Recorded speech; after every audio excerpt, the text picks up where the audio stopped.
नमस्कार, मैं एम.के. पांडे। हमारी धारा पर आपका स्वागत है।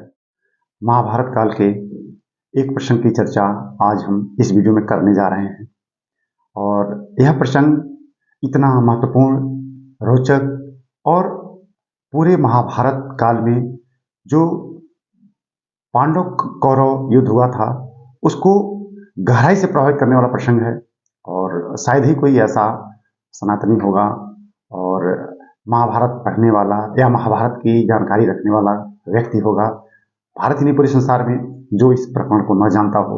और वह प्रकरण शिखंडी का है। यह क्या प्रसंग था, महादेव जी की इस पर कृपा का क्या प्रभाव पड़ा और पूरा का पूरा प्रसंग किस मोड़ पर और कहाँ तक पहुंचा, इसका क्या प्रभाव पड़ा, इसी संदर्भ में हम अपनी धारणा आपके समक्ष रखेंगे। यह एक प्रसंग है, इस पर हमने भी बहुत विचार विमर्श किया कि इस प्रसंग को महाभारत से जोड़ा जाता है। महाभारत से जोड़ना क्या है, महाभारत कालीन प्रसंग है ही, तो महाभारत में ये कहाँ से कैसे आया और क्यों इस घटनाक्रम ने ऐसा मोड़ ले लिया जो कि पूरी कहानी को ही बदल के रख दिया। तो इसी संदर्भ में हम अपनी बात आपके समक्ष रखेंगे। हम बार बार आपसे कहते हैं, ये हमारी धारणा है और हमने जो पढ़ा उसको अपने अनुसार आपके सामने प्रस्तुत करने की कोशिश की है। इसको हमारे पीछे के वीडियो भी इसी तरह से बनाए गए हैं। अगर आप हमारे चैनल पर नए हैं तो प्लीज़ आपसे रिक्वेस्ट है कि आप हमारे चैनल को जरूर सब्सक्राइब कर लें और इस वीडियो को लाइक और शेयर जरूर करें। हम बार बार करेंगे, बार बार कहेंगे। तो हम मूल बात पर आते हैं कि ये शिखंडी का प्रकरण क्या है। तो जैसा कि आपको महाभारत काल की घटना का स्मरण होगा, ध्यान होगा कि महाभारत की जब लड़ाई चल रही थी कौरवों और पांडवों के बीच में, तो यह पूरी लड़ाई 18 दिन चली थी। इधर पांडव और उधर कौरव। कौरवों की सेना का नेतृत्व प्रारंभ में भीष्म पितामह ने किया था। 18 दिन की लड़ाई में 10 दिन तो भीष्म पितामह ने ही नेतृत्व किया था। अंततः भीष्म पितामह अर्जुन की बाण से धराशायी हो गए और मृत्युशैया पर पड़े रह गए जब तक कि उनके प्राण नहीं निकले। तब अन्य योद्धाओं ने नेतृत्व संभाला था, तो हम उस लड़ाई में नहीं जाएंगे। इसका सीधा संबंध भीष्म पितामह से है और भीष्म पितामह अजेय थे। भीष्म पितामह ने एक तरफ से परशुराम भगवान को पराजित कर दिया था और यह प्रसंग सीधा परशुराम से जुड़ा हुआ है।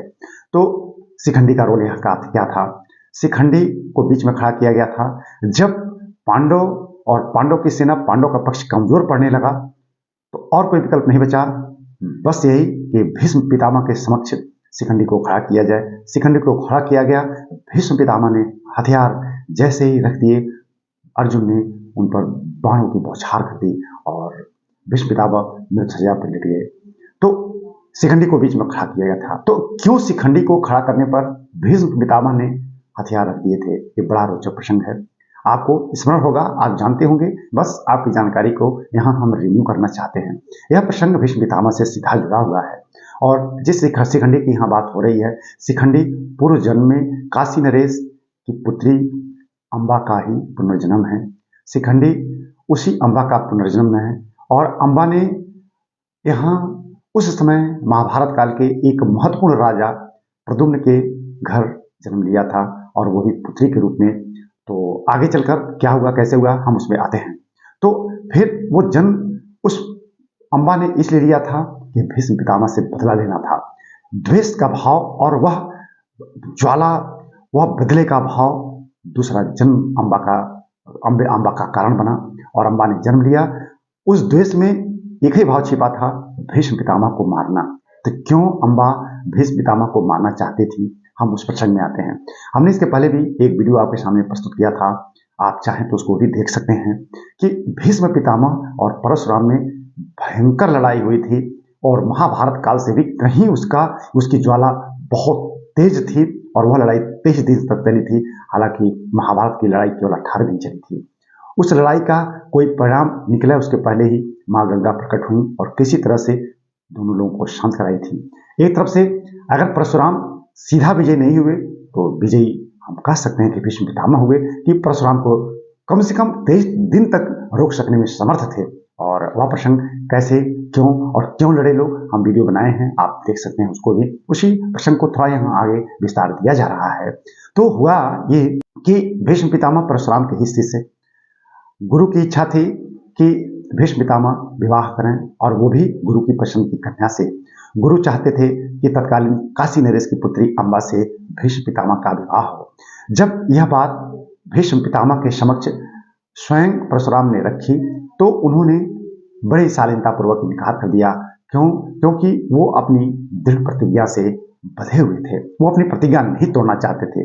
परशुराम को गुस्सा आया कि गुरु की बात शिष्य नहीं मान रहा है। इसी प्रसंग को लेकर दोनों लोगों में विवाद हुआ और वह युद्ध में बदल गया। अब उधर अम्बा तक यह खबर चली गई थी। अम्बा को कह दिया गया था कि अम्बा का विवाह भीष्म पितामह से होने वाला है, और वो मन ही मन भीष्म पितामह को अपना पति मान भी चुकी थी। अब वही ज्वाला भीष्म पितामह ने जब इनकार कर दिया तो उसके मन में, अम्बा के मन में वही प्रतिशोध का भाव आया, और उन्होंने प्रण कर लिया था कि हम भीष्म पितामह का अंत कर देंगे। उन्होंने बहुत युक्ति लगाई, पर स्वयं परशुराम हार गए, लेकिन अम्बा नहीं हारी। वो चाहती थी कि हम चाहे जैसे भी हो, जिस तरह से भी हो, मैं भीष्म पितामह को खत्म कर दूं, समाप्त कर दूं। उन्होंने घोर तपस्या की, मतलब जिस तरह से भी तपस्या करनी चाहिए वो सारी उन्होंने तकनीक अपनाई और तपस्या की। अंततः भगवान भोलेनाथ, देवों के देव महादेव प्रकट हुए और उन्होंने कहा कि आपकी तपस्या पूरी होगी, आप चाहती क्या हैं। उन्होंने अपना पूरा प्रसंग बताया। फिर उन्होंने कहा कि आप जरूर पराजित करेंगी।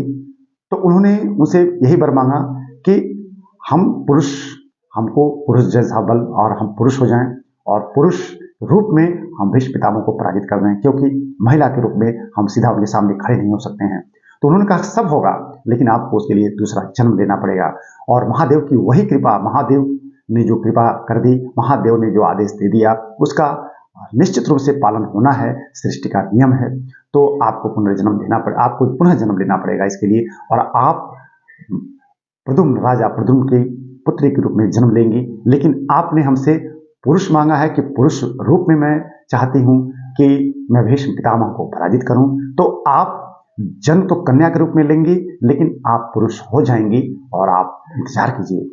फिर तपस्या आगे चलती रही और अंततः अम्बा प्रद्युम्न के घर पुत्री के रूप में उन्होंने जन्म लिया। और पुत्री के रूप में जन्म लिया तो इधर प्रद्युम्न ने भी बहुत, उनको चिंता थी, काफी दिन हो गया उनको कोई संतान नहीं थी। उन्होंने भी भोलेनाथ की तपस्या की थी, दोनों प्रसंग साथ चल रहे थे। प्रद्युम्न ने भोलेनाथ की तपस्या की, भोलेनाथ उनके समक्ष भी प्रकट हुए और उन्होंने उनसे कहा कि प्रभु, अब तक हमारी कोई संतान नहीं है और हमें संतान दीजिए। उन्होंने कहा कि आपको संतान प्राप्त होगी, लेकिन संतान आपको पहले पुत्री, फिर वही संतान आपको पुत्र के रूप में मिल जाएगा। बस इतना कहकर महादेव ध्यान हो गए। प्रद्युम्न समझ नहीं पाए, जब तक वो और पूछे तब तक महादेव ध्यान हो गए। तो एक असमंजस जैसी स्थिति हुआ, पुत्री ने जन्म लिया। चूंकि महादेव ने कह दिया था कि वो आगे चलकर पुत्र हो जाएंगी, तो उन्होंने इसको बाहर किसी को नहीं बताया, और उसका लालन पालन केवल प्रद्युम्न और उनकी पत्नी ने ही किया। इस रहस्य को कोई नहीं जान पाया कि उनके घर जो संतान पैदा हुई है वो पुत्री है, वो लड़की है, न कि पुत्र। लेकिन बाहर यही बताया गया पूरे दरबार में, पूरे साम्राज्य में, कि राजा प्रद्युम्न को एक पुत्र की प्राप्ति हुई है, पुत्र रत्न की प्राप्ति हुई है। लेकिन इंतजार करते रहे, उम्र बढ़ती रही, किशोरावस्था आई, युवावस्था आई, लेकिन उस पुत्री ने पुत्र का रूप नहीं लिया। अब जब युवावस्था आई तो उनके विवाह का भी प्रसंग आने लगा, और विवाह के लिए तमाम ऐसे रिश्ते भी आने लगे। उन्हीं रिश्तों में एक बहुत बड़ा रिश्ता, और रिश्ता वह था इतना महत्वपूर्ण और इतने बलशाली राजा की पुत्री का, जिसको इनकार करना प्रद्युम्न के बस की बात नहीं थी। और वह रिश्ता था हिरण्यवर्मा, महाराज हिरण्यवर्मा, दशारण राज हिरण्यवर्मा का। हिरण्यवर्मा ने स्वयं प्रस्ताव भेजा कि हम चाहते हैं कि हमारी पुत्री का विवाह आपके पुत्र से हो। उस समय नाम तो उनका रख ही दिया गया था, उस प्रद्युम्न के पुत्र का नाम शिखंडी रखा गया था, और इनकार नहीं किया जा सकता था। तो एक लड़की का विवाह लड़की से तय हुआ, लड़की को लड़का बनाया गया था। अभी तक यह रहस्य रहा, और फिर आगे विवाह हुआ। लेकिन अंततः बात तो खुलनी ही थी, आगे बात खुल गई कि यह लड़का नहीं, ये लड़की है। यह बात हिरण्यवर्मा तक पहुंचाई गई। हिरण्यवर्मा क्रोधित हुए, उन्होंने दूत भेजा, उन्होंने महिलाओं का दल भी भेजा, बहुत जांच परीक्षण कराया गया। अंततः पाया गया कि नहीं, वो लड़का नहीं, लड़की ही है। इधर जब अम्बा को मालूम हुआ, यानी शिखंडी को मालूम हुआ कि हमारी वजह से मामला बहुत बिगड़ जाएगा, तो वो एक तरफ से मन ही मन पछताने भी लगे।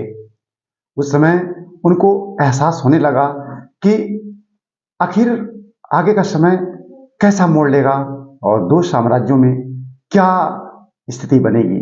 वो परेशान हो गए। मतलब कि प्रद्युम्न के पुत्र समाज के लिए तो पुत्र ही थे, तो राजकुमार शिखंडी परेशान हो गए, हालांकि वो तो पुत्र ही थे। फिर वो चुपके से घर से निकल गए, जंगल में चले गए। जंगल में कि हम स्वयं अपना अंत कर लेंगे, न हम रहेंगे और न ही दो साम्राज्य आपस में टकराएंगे और हमारे पिता का साम्राज्य नष्ट होगा। क्यों? क्योंकि हिरण्यवर्मा बहुत शक्तिशाली शासक थे और वो रौंद देते, निश्चित रूप से प्रद्युम्न का साम्राज्य वो रौंद डालते और स्वयं उस पर अधिकार कर लेते। तो शिखंडी निकल पड़े अपना प्राण त्यागने कि हम घोर तपस्या से, आत्मबल से प्राण त्याग देंगे। आगे जंगल में गए तो जंगल में एक सूना महल मिला, सुनसान, एकदम सुनसान। उस महल में जब वो प्रवेश किए, देख रहे हैं कोई है ही नहीं।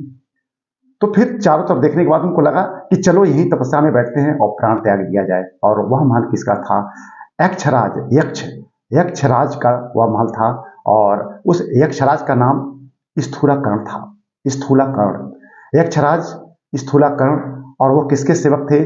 वह कुबेर के सेवक थे। तो स्थूलाकर्ण का वह महल था और वो सेवक थे कुबेर महाराज के। तो ये तपस्या में बैठे। कुछ समय के बाद जब स्थूलाकर्ण आ रहे हैं और देख रहे हैं कि एक युवक घोर तपस्या में बैठा हुआ है, तो उन्होंने प्रश्न करना शुरू किया पुत्र के रूप में। और एक तरफ से वात्सल्य जगा, एक तरफ से स्नेह जगा, पुत्र के जैसा भाव जगा उनके मन में कि यह पुत्र जैसा इतना सुंदर रूप यहाँ क्यों तपस्या कर रहा है। स्थूलाकर्ण ने जब प्रश्न किया तो भावाविभोर हो गए, एक तरफ से शिखंडी भी, और उनके स्नेह और प्रेम में वो स्वयं यक्षराज भी मगन हो गए। फिर पूछे कि पुत्र तुम क्यों इस हालत में, कहाँ के हो? पूरी कहानी बताई गई। फिर उनको उनका स्नेह और बढ़ गया, उन्होंने सारा प्रसंग बता दिया। फिर उन्होंने कहा कि मैं तुमको बल दूंगा, मैं तुमको पुरुषोचित गुण दूंगा, मैं तुझे सारा अपनी बल शक्ति और अपना पुरुषत्व दे दूंगा, लेकिन तुम इस तरह से विकल ना रहो। हुआ यही भी, उस यक्षराज ने, स्थूलाकर्ण ने अपना पुरुषत्व दे दिया। कहा कि तुम हमारा पुरुषत्व लेके जाओ और अब से तुम स्त्री नहीं, नारी नहीं, महिला नहीं, अब तुम पुरुष हो गए और तुम्हारा स्त्रीत्व मैं प्राप्त कर ले रहा हूं। क्योंकि यक्षराज जो मुंह से निकल जाता है वह सीधा सीधा वह पालन उसका हो जाता है।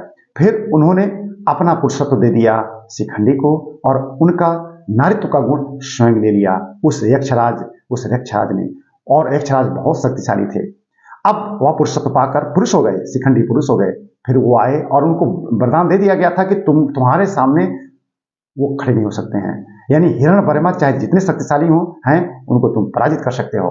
फिर वह बल लेकर, वह शक्ति लेकर वह लौटे साम्राज्य। उन्होंने अपने पिता को सारी बातें बताई। फिर बड़ा गर्व हुआ पिता को, पिता ने तुरंत दूत भेजा। उधर हिरण्यवर्मा बड़े बड़े योद्धाओं के साथ, अपने मित्र राजाओं के साथ भारी सेना लेकर साम्राज्य की सीमा पर आ डटे थे। फिर दूध भेजा गया कि महाराज आपको धोखा दिया गया है, आपने जितने दूध भेजे, जितना महिला मंडली भेजी, उन्होंने आपको गलत रिपोर्ट दी। हमारा पुत्र लड़की नहीं लड़का ही है, आपको गलत रिपोर्ट, आपको धोखे में रखा गया और आप पुनः स्वयं आइए और जांच कर लीजिए। बात मानी गई। वह हिरण्यवर्मा ऐसे नहीं थे कि वो आताताई थे और आक्रमणकारी थे, समझदार थे, तभी तो रिश्ते का उन्होंने प्रसंग रखा था। फिर वो स्वयं आए, महिलाओं का दल लेके आए, फिर परीक्षण किया गया राजकुमार का, राजकुमार पुरुष निकले। बहुत खुशी हुई उनको। और यहां तक कि प्रद्युम्न ने कहा कि अगर फिर भी आपको विश्वास नहीं होता है, इनकी शक्ति का परीक्षण करना चाहते हैं तो आप इनसे युद्ध भी कर सकते हैं। वो खुश हुए, कहे कि मेरा दामाद, मैं अपने दामाद पे गर्व करता हूं और मेरा संदेह दूर हुआ। फिर इस तरह से एक खुशी का माहौल पूरे साम्राज्य में आ गया। लेकिन उस यक्षराज ने यह भी कहा था कि जैसे तुम्हारा काम हो जाएगा तुम मेरे पास आओगी और तुम्हारा स्त्रीत्व मैं तुमको लौटा दूंगा और मेरा पुरुषत्व तुम मुझे लौटा दोगी। क्षणिक है ये मत समझना कि स्थायी है। तो यह भी शर्त थी। जब ये पूरा प्रसंग खत्म हुआ, उधर कुबेर घूमते घामते उस यक्षराज के महल में पहुंचे। आते जाते कुबेर अपने ऐसे शिष्यों के वहां जाते ही थे और उस यक्षराज पर उनका बड़ा भरोसा रहता था। जब उस महल में गए तो यक्षराज तत्काल उनके स्वागत में नहीं आए, क्रोधित हो गए। मतलब कुबेर पहली बार इस तरह से क्रोधित हुए थे उस यक्षराज पर। यक्षराज से इतने क्रोधित हुए जब यक्षराज को देखा उन्होंने कि महिला के रूप में ये यहाँ बैठा हुआ है, तो और फिर बड़ी नम्रता शालीनता के साथ उनके सामने यक्षराज आ रहा है। बावजूद इसके उसने सारे प्रसंग बताया। उनका क्रोध, उनकी जो अंदर की ज्वाला थी वो शांत नहीं हुई। उन्होंने श्राप दे दिया कि यक्षराज, मैं तुमको श्राप देता हूं, जिस तरह से तुमने नारी का रूप धर के हमको हमारे साथ विश्वासघात किया है, तुमको मैं आज से श्राप देता हूं कि तुम आज से ही इसी रूप में रह जाओ। बड़ा अच्छा लगा यह प्रसंग, कितना अच्छा लगा कि महादेव की ऐसी कृपा होती है। महादेव ने किस तरह से पूरे प्रसंग को अपने आदेश, अपनी कृपा से तपस्या का फल भी दिया और तपस्या का प्रतिफल भी मिलेगा। तपस्या पूरी हुई, सबकी तपस्या पूरी है और उस शिखंडी को जो भय था कि हमको पुनः नारित्व मिल जाएगा, वह पुरुष बना ही रह गया। लेकिन उसमें यह भी छिपा हुआ था कि जब यह कहा गया कि जब यक्षराज ने कहा कि महाराज मुझे ऐसा ऐसा हमने किया था, तब उसने भी इसी तरह से तपस्या की और उसकी भी तपस्या पूरी हुई कि जब शिखंडी मारा जाएगा रण क्षेत्र में, उसकी मृत्यु होने के बाद, चाहे जैसे भी उसकी मृत्यु हो, उसकी मृत्यु के बाद ही उसका पुरुषत्व तुमको मिलेगा। तो महाभारत का जब प्रसंग आता है और महाभारत प्रसंग में भीष्म के सामने शिखंडी खड़ा होता है, तो भीष्म को मालूम हो जाता है कि वही अम्बा है, तो ना वो हथियार रख देते हैं। इस तरह से उनका अंत हुआ। और जब पांडव जीत गए और अपने शिविर में वो सो रहे थे, तो छल कपट से अश्वत्थामा ने शिखंडी सहित पांडवों के 5 पुत्रों को भी मार दिया था। तो शिखंडी का अंत हो गया और फिर उस यक्षराज को पुनः अपना वह पुरुषत्व प्राप्त भी हो गया। तो महादेव की कृपा होती है, महादेव कृपा करते हैं, लेकिन महादेव की कृपा जो जैसे ही उनको भजता है उसको उस रूप में उनको वरदान मिलता है। लेकिन भजने का एक तरीका भी होता है, महादेव को पूजने का एक तरीका भी होता है कि हम निश्चल मन से भगवान को पूजें और मन में रोष, द्वेष और इस तरह का भाव लेकर नहीं, निश्चल मन से। अम्बा ने निश्चित रूप से तपस्या की, लेकिन उसमें बदले का भाव था। तो उस बदले के भाव ने इस कृपा तो उन्होंने प्राप्त किया, लेकिन इस बदले के भाव ने उस अम्बा को पूर्णता नहीं दी थी। तो इस पूरे रोचक प्रसंग में जो भाव छिपा हुआ है, जो हम आपके समक्ष अपनी बात रखना चाहते थे कि हमारी ईश्वर में अगाध आस्था रहे, लेकिन निश्चल भाव से कि ईश्वर की कृपा हमारे ऊपर हो, तो वो इतनी पूर्ण हो कि हम उससे कृत्य हो जाएं, धन्य हो जाएं। और इस प्रसंग में जो त्रुटियां रह गई हों, आगे हम लोगों के जीवन में आने वाले समय में किसी के जीवन में इस तरह का त्रुटिपूर्ण कृपा भगवान की न हो, भगवान की कृपा पूरी की पूरी हो। भगवान तो सदा समक्ष खड़े रहते हैं, बस उनको हम भजें, वो हमको प्राप्त होंगे। मुझे विश्वास है कि आप हमारा यह वीडियो जरूर पसंद आया होगा और हम चाहेंगे कि आप हमारे चैनल को जरूर सब्सक्राइब कर लें और इस वीडियो को लाइक और शेयर जरूर करें। तो हम इस वीडियो को ही बंद करते हैं। धन्यवाद।